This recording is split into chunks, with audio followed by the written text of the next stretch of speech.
Hello, everybody, and thank you for joining us. I'm delighted to be joined here today with Klaus Paulsen in what looks like a very damp Denmark there, Klaus.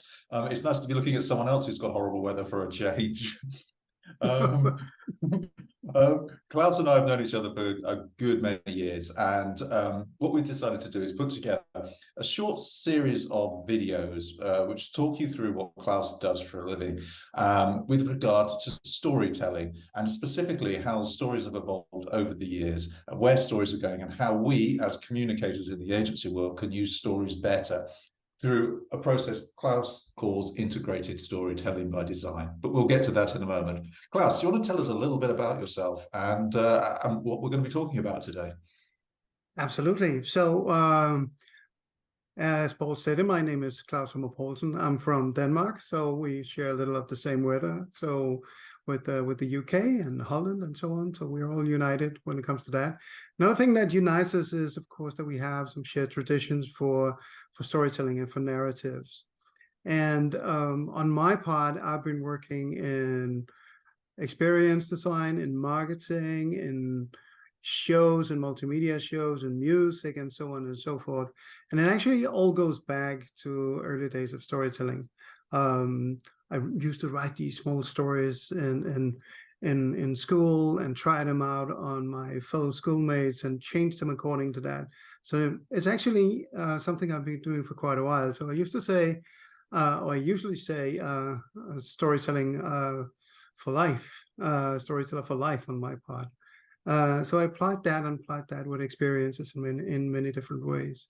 And I think one of the things that really took on for me to advance this whole thing for me was a couple of years ago when I was working in, we were marketing all the splendid features for a new destination.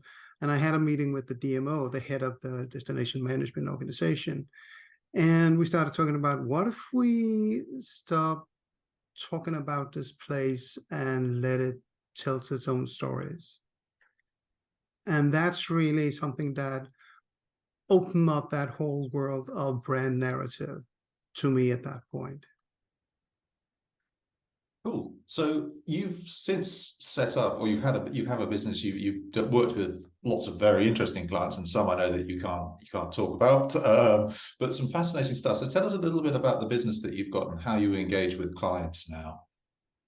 So the business that I got now, the business that takes up my time, is Adventure Lab. An Adventure Lab is, you know, if you're familiar with the Star Wars universe, it's more like Obi-Wan Kenobi than it's Luke Skywalker. We're facilitating and we are helping people move forward. So in different ways, in developing new concepts and applying storylines to what they do. So usually Adventure Lab sort of merges with the clients and move things forward. And people seldom get to work with Adventure Lab without learning something and being able to carry the torch on some of the disciplines that we do here. And obviously there's a lot of tourism, there's a lot of attractions, but it's not just like the traditional story-based and experience-based industries that we talk about. This is something that stretches far beyond that. The power of story and experience in healthcare, the power of story and experience, basically for any brand, is something that we work a lot with. So we help out.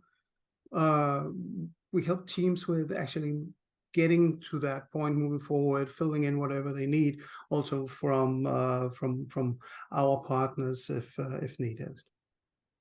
Cool. I mean, I think for me, Klaus, I know when we first met and you started talking about storytelling, I think the automatic assumption that people jump to is, oh, it's storytelling. And of course, we all tell stories and we're all very familiar with stories. And as communicators, as I said at the top of the video, we should know how to tell stories better. That's what we're here to do. That's our job, right? But I guess beyond this buzz, you know, what actually is storytelling and how can we make a difference? Storytelling is something we need to understand is very deeply rooted in us. And yes, we see storytelling everywhere. It's like you can't really go to any expo or go to any gathering of professionals without someone saying storytelling this and storytelling that. At the very purest form, storytelling is something that evokes emotion within us. It's something that evokes understanding within us. It's a way for us to understand what happens around us, what happens with the world. And we have some very basic things that we need to apply when we do great storytelling. One of the things that we have to ask ourselves, who's the audience, and why should this move the audience? And oftentimes we see, especially in marketing, in communication and marketing communications and advertising, we see this simplification of a hero journey. This is a wonderful product, this is a wonderful brand, and this brand has this and this history, and that's why everybody should aspire to buy this brand. But actually, that's not a nuanced character. That's not a nuanced story to us. A story has up and downs. It has challenges. And for brand stories, it shouldn't just be the history. It should also be what's going on now and what will go on in the future. So we use the storytelling where we have characters evolve and brands evolve, and not needing to tell us what their values are and what they stand for, because the story about their actions actually tells us that. And is this what you refer to? Because I know I'll get the plug in early. You've got a book, but is this what you refer to as the sort of the living story? Yes. So I had a lot of these conversations with people, having been quite a few years in marketing and advertising, and especially integrated marketing myself, in terms of saying a story, a brand story, is not a static, it's a living thing. So the living narrative is something that we get to engage with for a time. And that might be because we buy into the product, we buy the product. But certainly also for those who live the brand, the employees and the frontline personnel, they are part of that narrative as well. The living narrative changes because of their influence in it. If they don't feel like that, if they can't feel that they have that influence, and they have no influence in the living narrative whatsoever, chances are you're going to lose those employees because they don't want to be extras in their own life. So it's a question of thinking about not a story of what was, but a living organism of what's going on. And if you look at that, how that actually is the original of the storytelling. We have the cavemen, we have the sages back 30,000 years ago telling these stories, and most likely changing them because the audience would go, oh, only one saber-tooth? Yeah, that's not so brave. So it became 5 saber-tooths the next time. So our whole beginning of storytelling are many of these oral storytellings that is being changed because of the necessary. It has to be kept interesting for the audiences, and the audiences might change over hundreds of years. So living story is not a static, it's a living thing. So, when we think about it as agency folk, of course, we're trained really to think in terms of campaigns, which have a sort of start, a middle, and an end, but they tend to have a very contained period of time where we are working on something.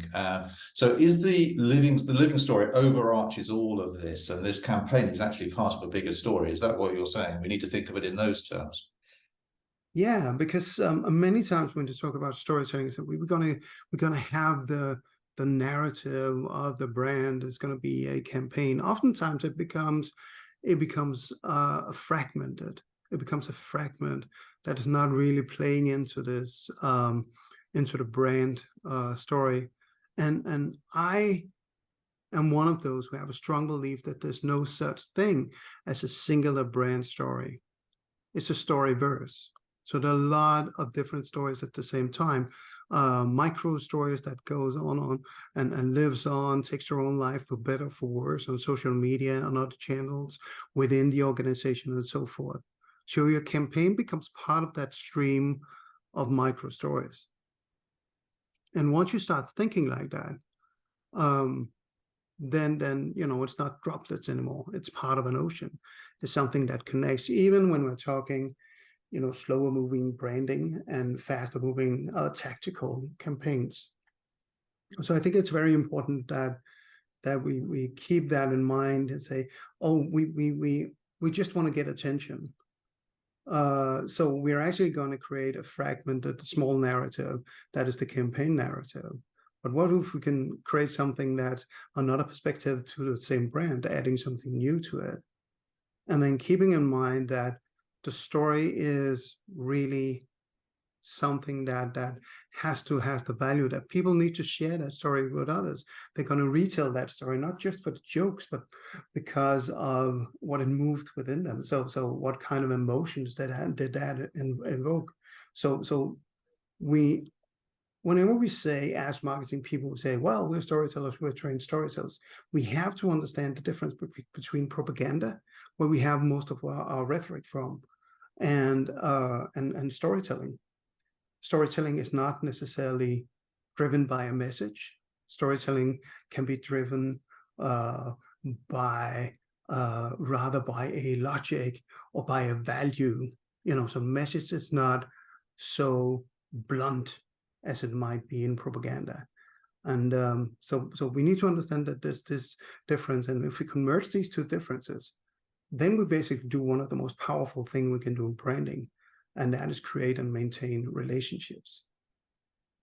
Oh, yeah, no, and with at the risk of being reductionist, is there? Do you have any tips for people to start thinking in this way? Is there a sort of a way that you would lead people down this pathway to sort of think about stories as a bigger picture rather than just these segments? Yes, first, there certainly are different ways of doing this and begin to do this. I'm not going to say pick up the book Integrated Storytelling by Design, because it addresses some of these things, but it's more like, think of the, we tend so much to think of in singulars, like the singular brand core story and all these different things. And it might think of it as a universe instead. And people get to meet your universe through different pathways. Some it might be media, some it might be the meeting with representatives in the store. There's so many different windows into this storyverse, and people don't necessarily encounter all the micro stories in one particular order. So they have to be self-contained. The more of them you pick up, the richer your storyverse becomes, the richer the audience storyverse becomes. But also keep in mind what is interesting. Go back to that whole thing about it's all about humans in the end. So we're back at the campfire, and it's just annoying if that guy standing up there keeps on telling us, whatever, I'm great, I got the staff, I got the, I get to paint the walls, I'm great. Not really that interesting. We want to see authenticity, we want to see nuances, and oftentimes all we see are like this flawless representation. And some of those micro stories, some of those narratives, dare to be flawsome.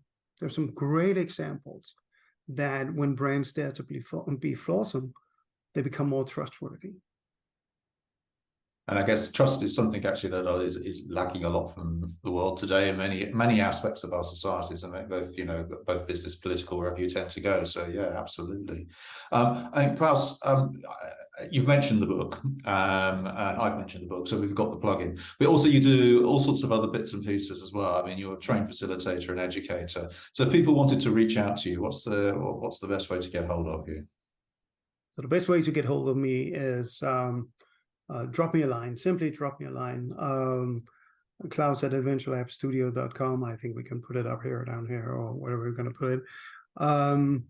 And you might not at that point know exactly, what is it that I need. I can need some extra power with. I can need some extra help with. But just reach out and let's get on the chat and figure out if there's something there that's really relevant of the things that we and that I do. And again, we take that from the part of, do you need to train your team? Do you need to facilitate your team? Do you simply need, just for a period, someone to work with who can help set new and exciting directions for how to create these things? And we're not going to leave you hanging. You're going to have the tools and all that to continue afterwards working with it. That's how we work with. We work with a lot of exciting groups and creative people and really great brands. Great. Klaus, thank you. I've really enjoyed talking to you today. We're going to pick some more themes up over some other videos coming up in the future, but thank you very much for now. My pleasure.